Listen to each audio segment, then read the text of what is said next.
The threat of war is felt rather differently when its area of impact is thousands of kilometers from our homes, as opposed to when it's approaching our doorstep.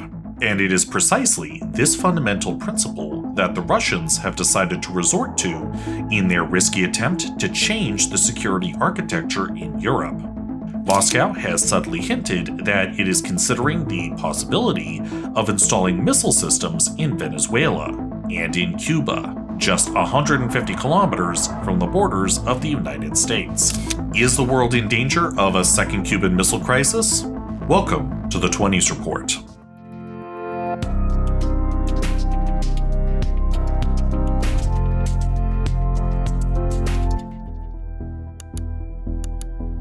New front. During the many hours of negotiations between the Russian Federation and the United States on the Russian military buildup and potential invasion of Ukraine, Russia's Deputy Foreign Minister Sergei Ryabkov raised yet another issue that could have been overlooked in the multitude of incoming data. The Russians, looking for advantages over the Americans, decided to shorten the front. They outlined a scenario in which Russian missile systems would be relocated to Venezuela and to the closest vicinity of the US heartland, namely Cuba. Asked by a Russian journalist whether Russia was considering deploying military infrastructure in Venezuela or in Cuba, Ryabkov replied, "I don't want to confirm anything or deny anything." In turn, Sergei Lavrov, the Russian foreign minister, indicated that Vladimir Putin, during a recent telephone conversation with the presidents of Cuba, Venezuela, and Nicaragua, reached an agreement on comprehensive cooperation with these countries, including cooperation in the military technical sphere. Now, as vague as it sounds, the situation is worth a closer look. Russia's ties with Venezuela have been close for quite a long time. The Kremlin actively supports the Caracas regime. 3 times since 2008, the Russians have sent a pair of Tupolev Tu-160 bombers halfway around the world to Venezuela to help legitimize the government there. The US Secretary of State Mike Pompeo has slammed Russia for sending long-range bombers to Venezuela for a joint military operation. The last time it happened was in 2018, to actively support the tottering regime of Nicolas Maduro. Wow, spectacular!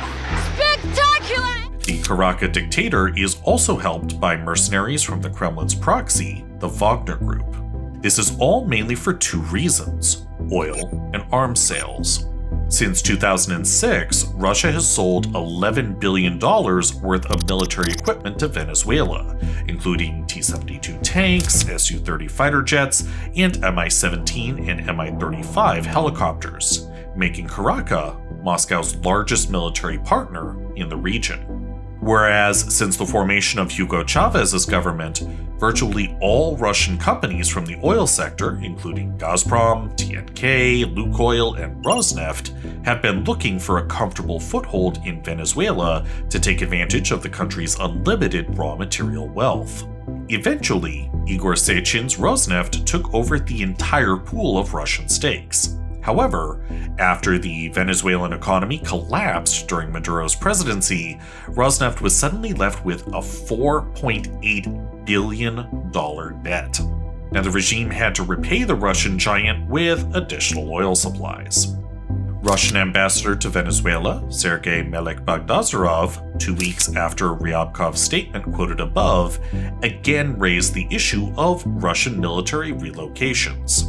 He noted that while the Venezuelan constitution prohibits the establishment of bases of foreign powers on Venezuelan territories, it does not rule out joint collaboration at ports, thus further sowing the seeds of uncertainty. Now, the Russian Federation's ties with Cuba have recently been less significant than with Venezuela, but Russian threats to deploy troops there are actually more serious for 2 reasons. Firstly, the Cuban constitution, as opposed to the Venezuelan one, does not prohibit the stationing of the troops of foreign powers on its territory. And secondly, Cuba has a much more important geostrategic position than Venezuela does. The Monroe Doctrine. On the news of potential Russian relocations to the Caribbean, many have only one association: the Cuban Missile Crisis of 1962. The Soviets, in response to the American deployment of nuclear payloads in Turkey, which was, of course, an ally within NATO, decided to respond by deploying nuclear missiles in Cuba. The US Navy responded in turn with a naval blockade against Cuba to block any attempts by the Soviets to deliver these cargoes to the island. The two superpowers were headed for war, possibly nuclear. The Kennedy and Khrushchev administrations, however, managed to reach an agreement. In exchange for Americans removing their missiles from Turkey and a commitment not to invade Cuba, the Soviet Union withdrew its ships from the Caribbean Sea. So the move paid off for Moscow at the time. Accordingly, can similar Russian action today be completely ruled out? Such a move is logically justified. Russia, by deploying symbolic missile forces beneath the United States underbelly, draws large military and diplomatic resources away from Europe. Nevertheless, Western analysts agree that the probability of such a scenario is low. The current US administration concurs. Jake Sullivan, the US National Security Advisor, called the Kremlin's insinuations a bluster. Still, would anyone a year ago have considered a Russian-made crisis of the magnitude of the one that is currently unfolding as being at all likely? Now, as James Holmes notes in his article for The National Interest, such a situation somewhat forces Americans to dust off the nearly 200-year-old Monroe Doctrine. In 1823, President Monroe and his Secretary of State, John Quincy Adams, put forth a doctrine designed to prevent European empires from regaining their dominion in Latin America after being driven out by a series of revolutions. Now, interestingly, Monroe and Adams created this doctrine in response to requests, among others, from the Tsar's palace in St. Petersburg. Imperial Russia had a common interest with the Americans in stopping the European colonial powers in the Western Hemisphere, specifically, in the Russians' case, on the northwestern coast of North America. Not many people actually know this, but the Russians at the time, now in addition to of course owning Alaska, also owned North American land as far south as California. In 1812, the Russians had their own outpost called Fort Ross, right by Batega Bay. Today, this area is a suburb of San Francisco. But back to the Monroe Doctrine. It stated that any attempt to claim rights in the Western Hemisphere by the great European powers threatened American peace and security. Monroe and Adams announced that they considered aggression against Latin American countries to be aggression against the United States. In effect, they designated the United States as guarantor of Latin American independence and as guardian of the regional status quo. Cuban Missile Crisis 2.0. Since the Monroe Doctrine was promulgated, the Caribbean Sea and the Gulf of Mexico had become of vital interest to America. Captain Alfred Thayer Mahan, known by some as the chief theorist and the father of US naval power, was very aware of this. In his 1897 study, Strategic Features of the Caribbean Sea and the Gulf of Mexico, he sought the answer to the question, what locations in the area were crucial to advancing American interests?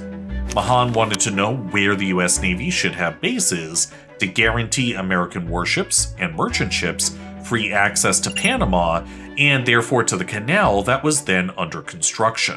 And this was to become the real starting point for American naval power.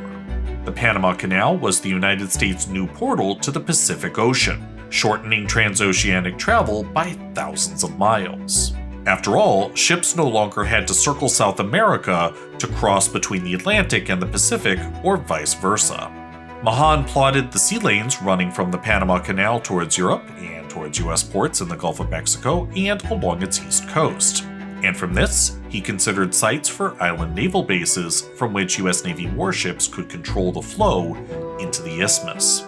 And then he evaluated them in terms of strategic location, natural conditions for creating ports, and proprietary raw materials.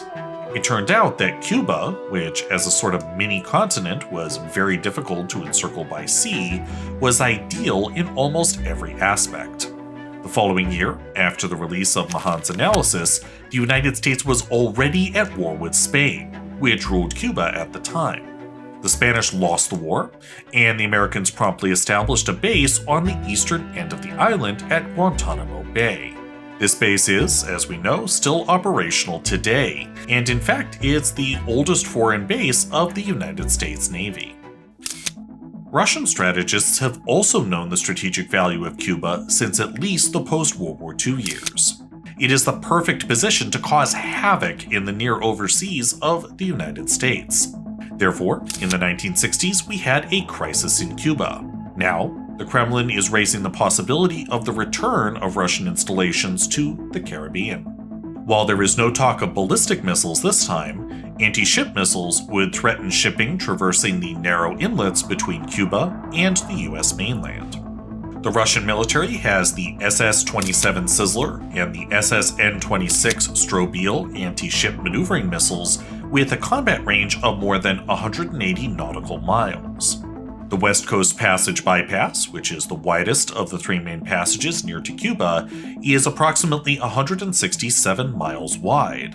The East Passage is only 70 miles wide, and the North Passage, separating Cuba from Florida, is 90 miles wide. In other words, these crossings are well within the range of any hypothetical Russian missile forces. Missile batteries at the island's west and east ends and along the north coast near Havana would pose a threat that American leaders could not ignore. Of course, the idea of relocating military forces to Cuba would be very expensive for Russia, and it would siphon resources from many of the more important theaters that Moscow now has to watch over: the Black Sea, the Caucasus, the Baltic Sea, the North Atlantic, and above all, Ukraine. Even though all of this may sound surreal, superpowers like to turn improbable situations into surprising ones, and thereby gain the strategic initiative. Did anyone expect China to dredge up artificial islands off its coast and then to saturate them with military installations? Did anyone expect Russia to mobilize the greatest concentration of land forces since the Cold War and scare the world with an invasion of Ukraine? The Kremlin is negotiating their place in this system by undermining the current global security system. By applying a policy of intimidation against Ukraine, or by making unrealistic demands against NATO, the Russians are using the old Soviet tactic of issuing ultimatums, taking action, and then collecting dividends. The same may well be true this time. Now, even when the probability of a given event is low, every mature country prepares for the worst possible eventualities. Thus, one can assume that plans in case of Russian military relocations to Venezuela, and above all to Cuba, are already being prepared in the depths of the Pentagon. This was the 20th report. If you appreciate our work and want to support the creation of new content, you can do so through our Patreon profile at patreon.com/gtbt.